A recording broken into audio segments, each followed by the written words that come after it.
so my powers will become yours. Shazam! What's going on, moviegoers? So if you're new to the channel, my name is Christian and welcome to See Real Productions. So, we have this Shazam movie coming out in April. Now, I'll be honest, I didn't know much about Shazam before I saw those trailers. So I did my homework.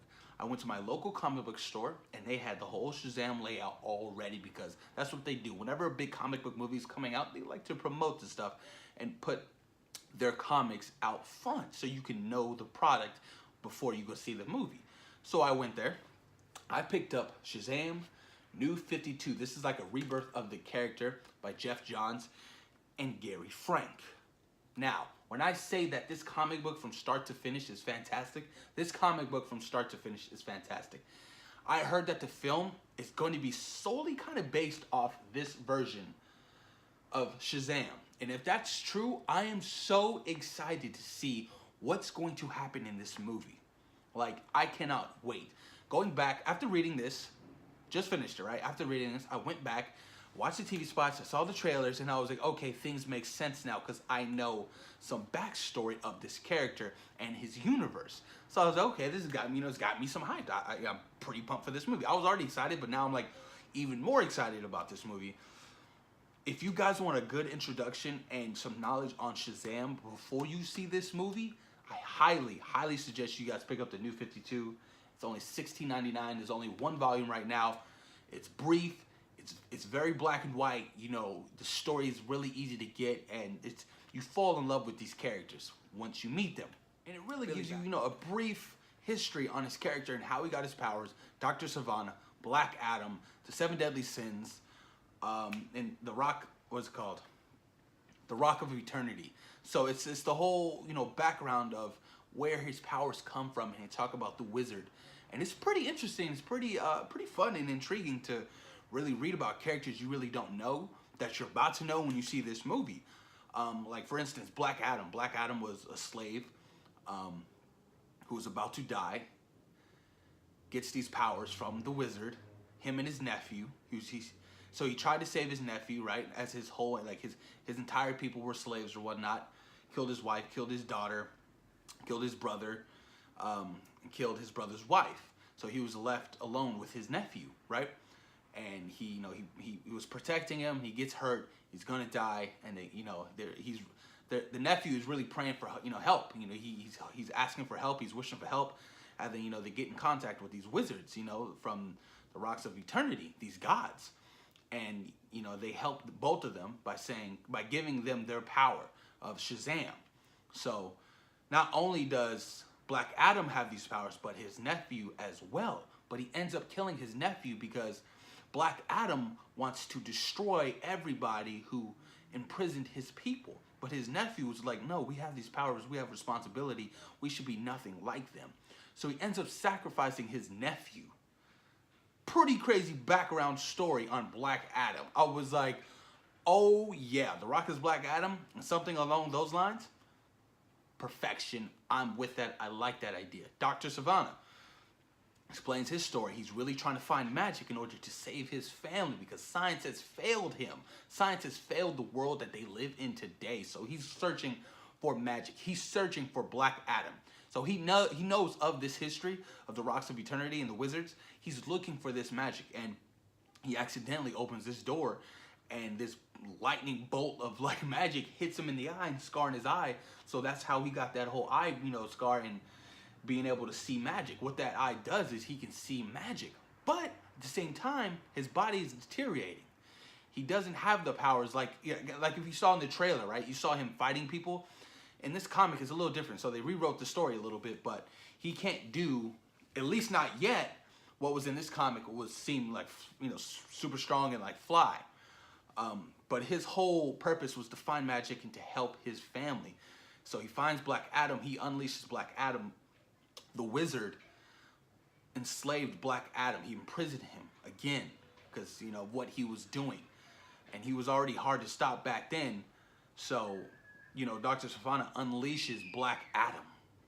So he's out in the world looking for the champion, looking for that person looking for the champion that the wizard gave the power to because he wants to be the #1 champion.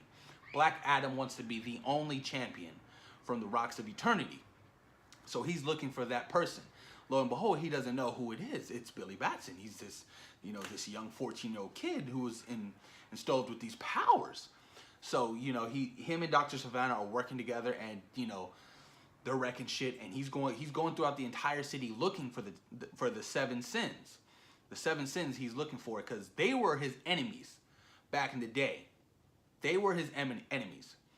So he's looking for them, and obviously the wizard is no longer alive, because giving his powers to Billy Batson, he ended up dying. That was all the Shazam power he had left, apparently, the lightning, and he gave it to Billy, and I guess he sacrificed himself. So Dr. Savannah and Black Adam, they're out looking for the seven sins. So they end up finding them, and funny thing is, like I said, they were enemies, they were foes of Black Adam, but he's like, you know what, I need you guys, I'm not gonna fuck with you guys, we need to find this new champion, help me find this new champion. So the seven sins end up, all coming back, and the wizard had put them under a spell, have them as like normal people, but they're not themselves. They don't know who they are. They don't know their history. Sort of like the Eternals, if you read some Marvel comics, the Eternals. So they unleashed the whole seven sins or whatnot, and apparently in the movie you will see the seven sins. The seven sins are rumored to be in this movie. So I was like, holy shit, that's gonna be a lot of fun to see, and it's gonna be crazy. But you won't get Black Adam in this movie. You just won't. There won't be any Black Adam, not until the sequel possibly, or even teased at the end of the film, because Dr. Savannah is gonna be the main antagonist of this movie, played by Mark Strong. So I'm pretty excited to see his performance as Dr. Savannah and his whole motives, and how they kind of, had to rewrite some things and tweak it, obviously, to make it a live action movie. But I feel like it's going to be pretty awesome to see. But like I said, the whole story of Shazam and, Billy Batson and, his whole foster family and the whole Shazam family, which by the end of this fucking book, they actually do appear. I was like, yo, if that's true, if that does happen at the end of the Shazam movie when they're all fighting Black Adam and, they're fighting the seven sins, holy hell, that would be crazy. Obviously, they're not going to be fighting Black Adam. Like I said, he's not going to be in this film. But just going to give you guys a glimpse. That's the seven sins right there. They're all like these creatures. I don't know all their names. I forgot their names. I think one's like Sloth, one's Pride, something along those lines. But then, like I said, Shazam, he was so desperate. Black Adam wants his powers. He wants all of, that Shazam power. So Shazam ends up, there's this one quote, hold on. There's this one quote that I absolutely love and adore. I'm telling you guys, hold on, sorry. Bear with me. Okay, family is what it can be, not what it should be. So that's the whole gist of Shazam and Billy Batson. I'll read that to you one more time. Family is what it can be, not what it should be. So he ends up realizing that, because he was once told that before he got the Shazam powers, and he ends up Shazamming and giving his powers, or like sharing the Shazam powers with the foster kids in the house. So you have Eugene, you have Darla, you have Mary, you have Pedro, and you have Freddy. They all now have the ability of Shazam. And then by the end of the book, you guys, I was like, holy shit. I was like, if this actually does happen, if this is in the movie, I am so excited and so pumped to see what the hell is going to happen by the end of this movie. But like I said, you guys, it's really a great origin story to Shazam.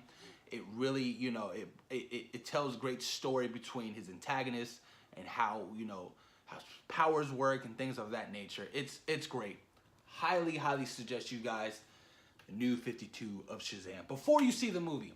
So buy the book, read it, understand the character a little more, get the knowledge behind the backstory of the characters in the film, and you'll go into that movie feeling much better. That's why I'm super excited to see Shazam. I'm like, holy shit, I know the backstory of Shazam now. It makes it that much funner. So when I see this movie, I'm gonna have a great time. I'm like, oh, I get that reference, things like that. It's gonna be cool. I know the source material. So like I said, Check out the comic, you guys. Post your comments down below. Let me know if you guys have already read Shazam 52. What did you think? Are you excited for this new Shazam movie? And when do you think this final trailer will drop for Shazam? Post your comments down below, you guys. Peace.